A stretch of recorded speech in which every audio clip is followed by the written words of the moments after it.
Americans don't know how many children have died at the hands of their own parents.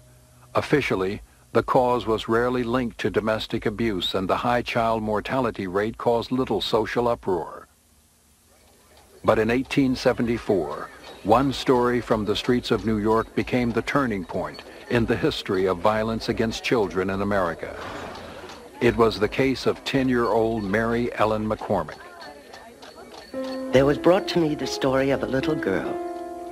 For years, the child had been a prisoner, very frequently left alone the entire day, locked in an inner room. I saw a pale, thin child, barefoot in a scanty dress. It was December, and the weather was bitterly cold. Across the table lay a brutal whip, and the child's meager arms and legs bore many marks of its use. Her face was the face of a child unloved, that had seen only the fearsome side of life. In the 1870s, no organization existed to which Etta Wheeler could turn for help. So in desperation, she turned to the Society for the Prevention of Cruelty to Animals. On April 9, 1874, police arrived at the apartment, seized Mary Ellen, and brought her directly to a New York courtroom. I saw a child brought in, at the sight of which men wept aloud. I saw it laid at the feet of the judge, who turned his face away. My name is Mary Ellen McCormick.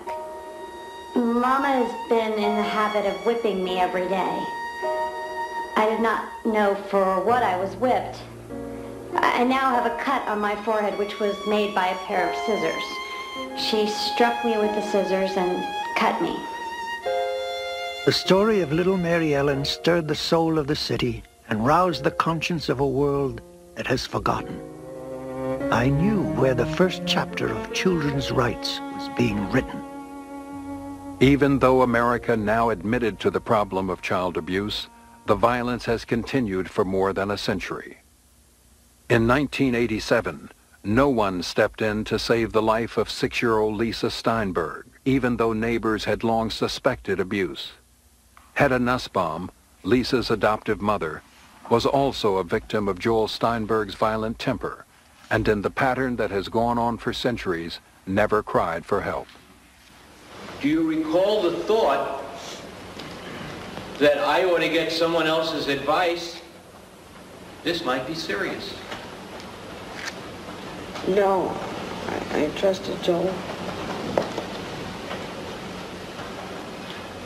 Today, 1 in 5 homicides in America occur within the family. And in America, a child is murdered every 3 hours. Child abuse is increasingly recognized as one of the clearest of all contributors to violence in America. If the country is ever going to break the cycles of violence, it will first have to break the cycles of abuse. When children feel unloved and they're not cared for, if they're treated violently, they're going to develop a lot of anger, a lot of frustration, and they're going to feel rage that they would like to take out on someone else in a society. I think now, as people move into the area to examine these things, we discovered that it's epidemic in American society.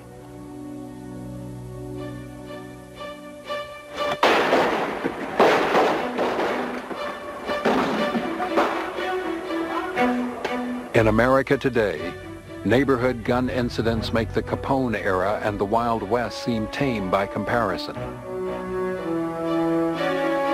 And half of all homicides are now drug-related. Because so much money can be made, drug dealing in the 1990s has become a deadlier version of what bootleg gin was to the 1920s. It's enormously profitable and enormously dangerous.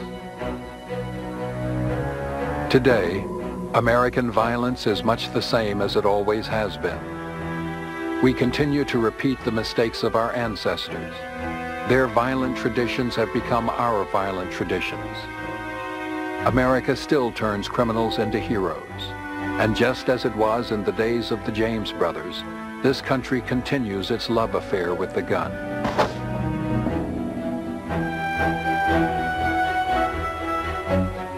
The media's obsession with violence has been escalating since the era of the St. Valentine's Day massacre. And it is still true today that violent poor people, fueled by alcohol and drugs, attack each other much more frequently than they attack the rich and privileged.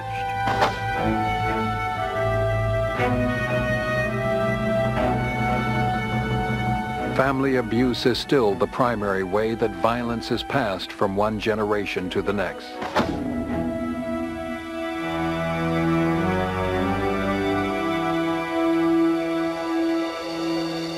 Of all the characteristics that define American violence, perhaps the most dangerous is this country's historic amnesia, its lack of memory when it comes to violence. America has suffered from historical amnesia about a lot of issues, and violence is one. The fact that we're seeing a spillover of violence far beyond the most vulnerable members of a society into the middle classes and the upper classes, and the everyday violence is a very dangerous omen as to what awaits us in the 21st century. Violence is learned, and because it is learned, it can be unlearned, but that can't happen until Americans deal with the roots of their problem. America offers the greatest hope and the greatest disappointment. Until this country takes the first step and sees the pattern of its violent traditions, Americans will be condemned to repeat them.